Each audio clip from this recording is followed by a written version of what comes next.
The winter of 1887. As a deadly Wyoming blizzard threatens to crush this widow's ranch, a disguised man's brilliant survival plan faces the ultimate test. The barn roof groaned, buckling under tons of solid ice. Mara gripped the fraying rope, watching her terrified cattle huddle below. They were minutes away from being buried alive. High above the chaos, balancing on a snapping wooden crossbeam, the poor ranch hand she had pitied was risking everything to keep them breathing. Suddenly cutting through the blinding whiteout, massive riders emerged. A rescue crew from the territory's wealthiest empire rode into the frozen yard, halting as they stared up at the man on the roof. Before Mara could plead for help, her quiet laborer barked a sharp, authoritative command. The formidable foreman immediately saluted the hidden ranch owner. "Yes, Mr. Harlan." Stunned, Mara yelled, "Hold the roof first!" But how did they get here? Red Butte was the undisputed crown jewel of frontier Wyoming, an empire built on thousands of cattle, endless water rights, and loyal workers. Yet, the sprawling main house felt entirely hollow, silenced forever by the absence of Adeline's warm laughter. Standing in the shadows, Perry often overheard visiting families plotting to marry off their daughters. They whispered eagerly about securing his grazing lands and vast herds, proving they desired his immense fortune far more than the grieving man who held it. Adeline had once gently warned him, "You are building a ranch too massive to actually live in." Now, as a powerful open-range rancher, Perry used endless work to desperately outrun his suffocating grief. Craving something real, he made a drastic choice. He locked away his gold pocket watch, swapped his purebred stallion for a tired packhorse, and donned threadbare clothes. He rode out from Red Butte gates, embracing a hidden identity, known only as Perry. His loyal foreman, Anson, stood blocking the road.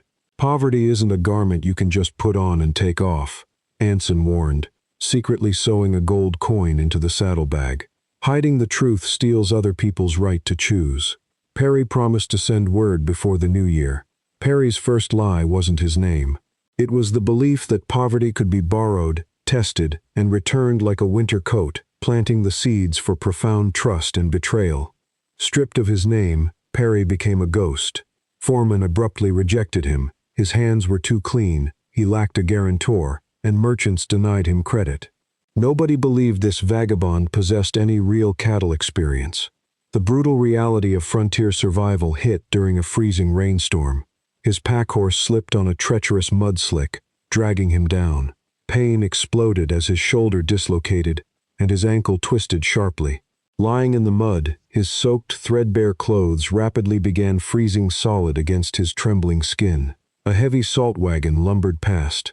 Later, 2 local cowhands rode by, averting their eyes. No one stopped for a broken drifter. His hidden fortune and powerful reputation could no longer shield him from the wilderness's absolute indifference. Hope arrived faintly. Little Ellie spotted the wandering horse, while young Tobin heard Perry's pained groans. Mara dismounted swiftly. Instead of panicking, she clinically assessed his injuries with hardened hands. Using her sharp survival skills, she quickly fashioned a makeshift stretcher from green willow branches. She didn't rush. She methodically tested every single rope knot before allowing her children to help lift the heavy burden. Watching her adjust a worn brass harness buckle, Perry realized her principle: always test what bears the load before trusting the path. As a poor ranch hand, he was hauled toward her isolated widow's ranch.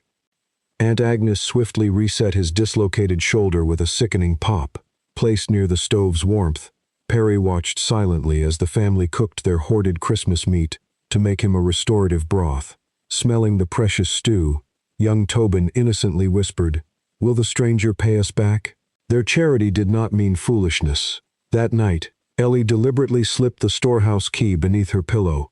Agnes openly doubted his vague backstory. Mara had saved his life, but she certainly hadn't granted him her trust. Confined to his cot, Perry analyzed Cottonwood Ben's precarious setup. 11 breeding cows were their entire livelihood. They relied on one exposed hay storage and a water trough guaranteed to freeze. The barn was dangerously damp, yet plagued by icy drafts. Mara relentlessly performed the grueling labor of 3 grown men, epitomizing the harsh reality of small ranch survival. He noticed the cows desperately gnawing on bitter willow bark. The brutal summer drought had left them severely malnourished, making them dangerously vulnerable to the impending cattle cold stress. That afternoon, neighbor Rufus arrived. Traumatized by losing half his herd years prior, Rufus now fervently believed massive, tightly sealed barns were the ultimate solution for winter ranch preparation. He offered to buy Cottonwood Bend, claiming he merely wanted to protect Mara from inevitable ruin. Steeling her jaw, Mara flatly refused the buyout, fiercely guarding her widow's independence against his condescending pity. Stung by her rejection, Rufus sneered at the crippled drifter resting in the corner. Unfazed, Perry calmly asked, "Where does the snow naturally drift around your new barn?" Rufus couldn't answer, but his pride masked his fatal ignorance. Days passed without Perry striking a single nail. Mara's suspicion grew, fearing he was merely stalling. "You have to know exactly where the wind wants to go before you build an obstacle," Perry simply explained. He initiated a meticulous tracking system. Ellie diligently recorded how hanging strips of wool fluttered, mapping the invisible wind currents. Tobin counted every morning the frozen water trough required breaking, while Mara marked the exact yard patches where heavy snow naturally drifted during previous brutal winters. Perry erected 2 short sections of experimental snow fence. One was woven solid, the other featured deliberate, measured gaps. He drew no premature conclusions, leaving them standing in the biting chill, patiently waiting for the first snowfall's verdict. His structural diagnosis was ruthless. The single hay shed was a fatal choke point. The trough sat entirely unprotected. The barn entrance invited suffocating drifts, while lethal moisture clung underneath the roof. Worse, the current layout funneled freezing, low-hanging drafts directly across the frail bodies of the newborn calves. Reviewing his sketched map, Mara bluntly corrected his assumptions. She pointed out uneven freezing depths, hidden meltwater paths, porous ground weakened by gophers, and a deceptive hollow that would inevitably become a deadly snow trap. Perry didn't argue. He simply erased his lines, adjusting the blueprint to respect her intimate knowledge of the land. The final design demanded a massive L-shaped willow windbreak, woven loosely to slow the wind rather than rigidly stop it. They would relocate the trough and cut high barn ventilation to release dampness while shielding the calves from direct cross-drafts. Crucially, they would establish distributed hay storage across 3 separate areas, connected by tall guideposts. The physical cost was steep: backbreaking digging, endless willow harvesting, and leaving precious hay exposed to the elements. Mara weighed the agonizing trade-offs, then silently gave the order to begin. The entire family labored together. Mara and Perry shouldered the heavy lifting, while Ellie carefully measured gaps and Tobin hammered the smaller stakes. Pushing himself relentlessly through the grueling construction, Perry severely overworked his injured ankle, causing it to throb and swell agonizingly again. Quiet moments wove them closer. Perry meticulously patched Tobin's frayed gloves and quietly repaired Nathan's broken wooden horse. In return, Mara silently left hot barley coffee beside his heavy tools. Meanwhile, Ellie stood nearby, intensely watching how he thoughtfully studied her weather ledger. The first light snowstorm delivered its verdict. The tightly woven test fence created a violent vortex, piling a massive, impassable drift directly behind it. Conversely, the gapped willow barrier simply slowed the wind, scattering the snow gently across a wider, harmless distance. A stronger, unyielding wall merely created a much more dangerous drift. However, his grand, finalized design contained a glaring flaw. He had positioned one end of the primary windbreak too close to the deceptive hollow. Consequently, a swirling snow trap completely choked off the corner of the vital hay shed. Pride flaring, Perry instinctively began to defend his rigid calculations, but Mara just silently pointed down at the undeniable, freezing evidence on the ground. The truth was absolute. Without another word of protest, Perry dismantled that section, opening a clear escape path for the trapped wind. As he physically elevated the buried hay, He looked directly at the children. "This was my mistake," he stated firmly. That evening, Mara quietly placed the storehouse key on his table. Making no grand declarations, she simply said, "Tomorrow, we rebuild." Mara didn't trust Perry because he was always right. She began to trust him when he stopped pretending he couldn't be wrong. One quiet evening, Mara finally asked why a man possessing such profound knowledge had no real home. Staring into the dying hearth, Perry spoke of the unbearable emptiness following Adeline's death, yet he carefully kept the massive Red Butte empire a secret. Tobin increasingly shadowed Perry, craving a father figure. When Perry absent-mindedly adjusted Nathan's old riding gear, Mara stiffened visibly.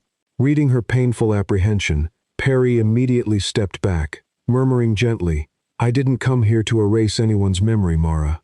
Stirring the embers, Aunt Agnes recounted a local tale of a secretive drifter who vanished, leaving ruin behind. "Silence," she warned sharply, "forces other people to live in a story they didn't choose." A smuggled letter soon arrived from Anson, demanding Perry keep his promise to send word. The foreman warned that this hidden identity had become a heavy, dangerous debt. Feeling the suffocating weight of his deception, Perry swore to himself he would confess everything tonight. He didn't realize Ellie had started a secret ledger of her own.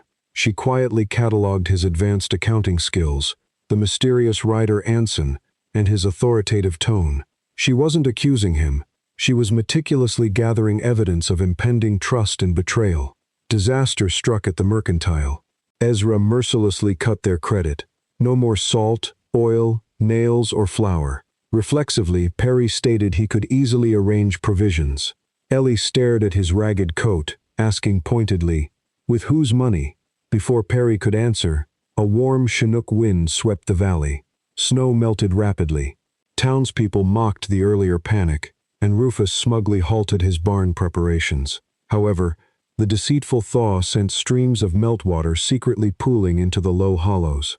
By dusk, the temperature plummeted brutally. A lethal ice crust armored the ground, leaving the starving cattle unable to reach the grass. Perry recognized the fatal shift. The hard winter of 1886 to 1887 had truly arrived. For Perry, the disguise felt romantic. For Mara, every single day of it was paid for with food, labor, and her children's safety. The deadliest storm of the winter of 1887 was moments away.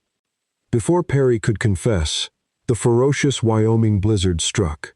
Deafening wind battered the small cabin walls, shaking the foundation. Within 3 terrifying hours, the familiar landscape was entirely erased, burying every road beneath an impenetrable howling whiteout. 3 invisible clocks began ticking unforgivingly. How many days would this storm rage? How long could their dwindling wood, food, and water last? And how much time remained before Perry's explosive secret was finally exposed to Mara? They fell into a strict, disciplined rhythm of blizzard survival. Mara ruthlessly managed the fire and rations. Ellie monitored the survival ledger, while Tobin carefully counted hay bundles. Perry constantly patrolled the structural integrity. Crucially, every single vital task had an assigned backup person. Outside, the Willow Windbreak performed flawlessly. It didn't stubbornly block the gale. It diffused it, forcing the heavy snow to drop in massive drifts well before the fence line. A clear, navigable path remained in the barnyard, allowing the herd to huddle safely within the calming wind shadow. Inside the barn, fine powder sifted through the high barn ventilation. Mara immediately grabbed rags to plug the gaps, but Perry warned that trapped moisture meant pneumonia and death. Refusing blind faith, Mara demanded they check the animals' coats every 2 hours. Beneath the dusted surface, the thick hides remained perfectly dry. Cold, hard evidence, not blind belief, dictated their choices. The water trough's surface froze, yet the insulated flow moved steadily beneath. Tobin diligently chipped the ice on a strict schedule. If even one shivering cow stopped drinking, it was an immediate, glaring warning of lethal cattle cold stress. By day 2, a massive drift completely swallowed the main hayshed. Digging through the blinding whiteout was suicide. Instead, they seamlessly shifted to the secondary cache, unequivocally proving the life-saving brilliance of the distributed winter hay reserves. Miles away, Rufus's nightmare rapidly unfolded. The deceptive hollow locked his majestic broken spur barn at both ends. Built too tightly, toxic moisture rained from the ceiling beams, while his exposed water troughs froze into blocks of solid stone. Rufus's grand design had collapsed into a suffocating tomb. The deceptive snow hollow buried his hay access, and the unprotected troughs froze solid. Inside his heavily sealed barn, desperate cattle crushed together as toxic moisture gathered. When the annex roof visibly sagged under the immense snow load, a broken Rufus was forced to abandon his pride and flee into the storm. Clinging to life, a ragged procession blindly followed Perry's tall guideposts through the howling whiteout. Shivering children, hired hands nursing severe frostbite, the merchant Ezra with his wife Lydia, and old Amos Pike stumbled into the yard, driving whatever terrified cattle could still walk. Mara didn't waste a single breath on vindication. Looking at Rufus's defeated face, she asked only three things. How many people? How many animals? Who needs the fire first? Inside the cabin, Ellie frantically updated her ledger. The delicate equations of winter ranch survival had shattered. There were suddenly more mouths demanding water, breathing more dangerous moisture into the confined barn, and rapidly consuming the precious hay meant for their core breeding stock. The wind hasn't changed, Ellie whispered to Perry, staring at the grim numbers. The number of mouths has. They worked with ruthless efficiency to forge a makeshift survival community. Healthy cows were physically separated from the weak. Vulnerable calves were tightly shielded. Amos Pike ran a calloused hand over Mara's herd. Finding the undercoats perfectly dry, he nodded silently to Perry, acknowledging the high ventilation success without needing a single word of explanation. Staring at the dwindling feed, Mara made an agonizing calculation. If the blizzard held, they would have to sacrifice the oldest cow for meat. It was the heavy, unspoken burden of a frontier family, choosing who dies so the breeding stock and the refugees might survive the horrors of this great die-up. But the sudden influx of bodies drastically altered the barn's internal climate. The overcrowded space generated too much heat and rising moisture. The wooden framing groaned ominously as immense drifts mercilessly compounded against the western roof edge, just as dark silhouettes of heavily coated riders pierced the blinding whiteout. Anson, finally arriving with men because Perry had missed his critical check-in. A deafening, catastrophic crack echoed from the overloaded barn roof overhead. Anson and his riders pushed into the crowded, chaotic barn. Recognizing the ragged drifter immediately, Anson froze, deliberately not using a name. The newly arrived men hesitated, unsure who was actually in command here. A violent gust shrieked, and the heavy roof physically lifted from its main supporting pillar. Up in the rafters, Perry desperately grabbed a slipping beam. A western crossbrace splintered loudly. If this roof collapsed, every single person and animal inside would be crushed or buried alive. There was no time left for lies. Dropping his disguise, Perry's voice boomed with absolute authority over the storm. Anson, split your pulling crew. Get the heavy wagon chains, now. The foreman didn't miss a beat, immediately snapping to attention. Yes, Mr. Harlan, he barked, mobilizing the elite Red Butte riders. Below, Mara froze. The puzzle pieces instantly snapped together. His flawless ledger math, Ezra's sudden credit cuts, Anson's mysterious visits, his undeniable habit of command, and 1,000 half-answered questions. Perry looked down, desperate to finally explain the hidden ranch owner deception. But the massive timber groaned, shifting perilously again. Mara locked eyes with him. Hold the roof first. This western survival climax demanded everyone. Perry anchored the primary rope high above. Below, Mara braced the trembling pillar with her own shoulders. Even a defeated Rufus scrambled to secure the slipping lines. Anson expertly drove the heavy draft horses forward, while Ellie frantically counted the rhythmic pulling cadence aloud.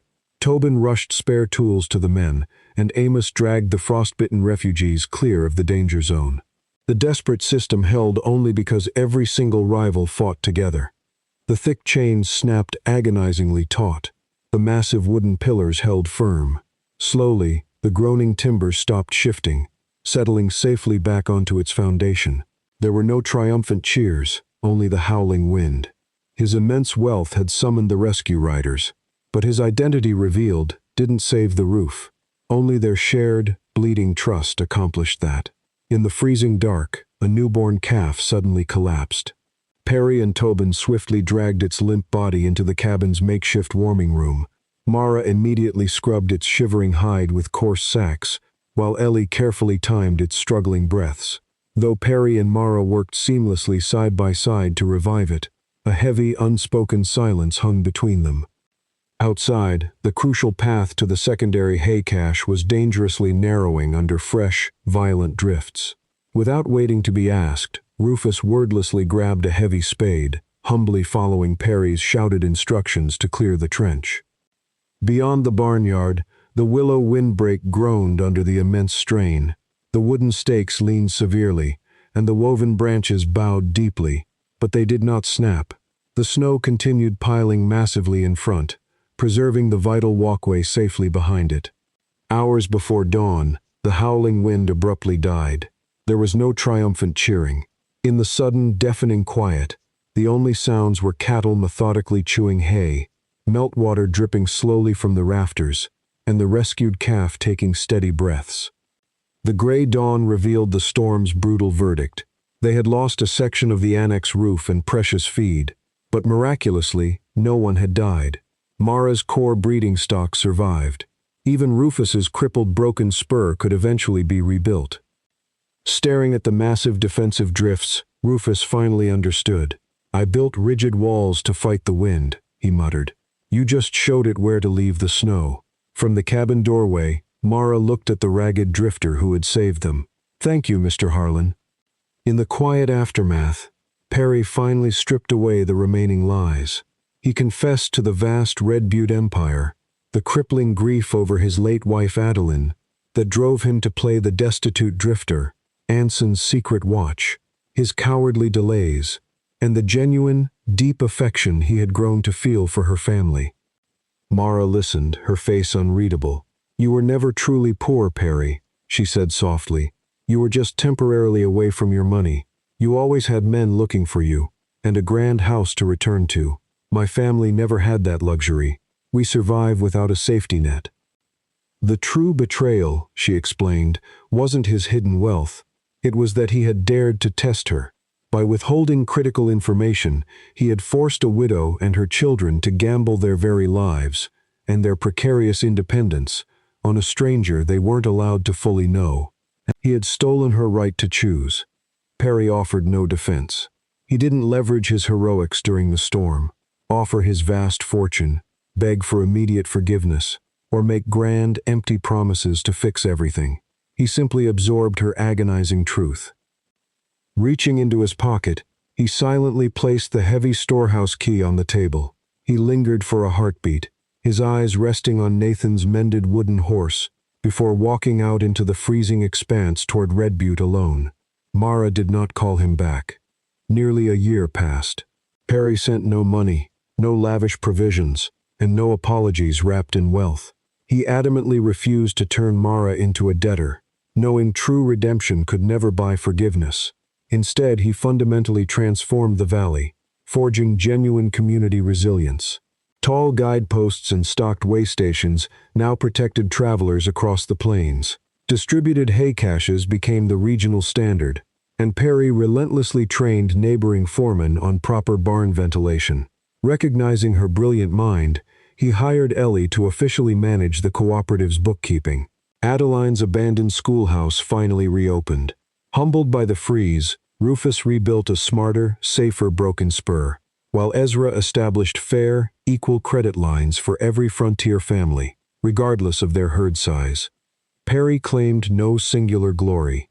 He publicly insisted that Mara understood the unforgiving land. He merely provided the architectural methods, and Ellie recorded the undeniable proof. Survival meant no one succeeds alone. When Perry finally returned to Cottonwood Bend, he carried no ring and respectfully halted at her front gate. He simply offered fresh wool testing strips and detailed winter ledgers collected from neighboring ranches for her review. Walking to the fence line, Mara touched a worn brass harness buckle. She remembered her own rigid rule: Always test what bears the heavy load before trusting the path. By offering hard truth without demanding a reward, Perry had finally proven his weight. Opening the gate, she actively offered him her earned trust for a second chance. As the first autumn snow dusted the sturdy Willow Windbreak, the mended wooden horse sat proudly on the cabin mantel. They stood side by side, yet Cottonwood Bend and Red Butte proudly kept their own independent names. Cottonwood Bend ultimately survived the Great Die-Up because they refused to rely on a single point of failure. Whether it was distributed hay, layered windbreaks, or shared leadership, true resilience demanded backup systems. Trust follows the exact same rule. But just across the ridge in the next valley, another frontier family faces the winter completely blind. They have no woven snow fences and no backup well. The only man who knows how to save them is currently a prisoner, chained inside the very barn that's about to collapse under the snow. That story of captivity and survival is waiting for you right there on your screen.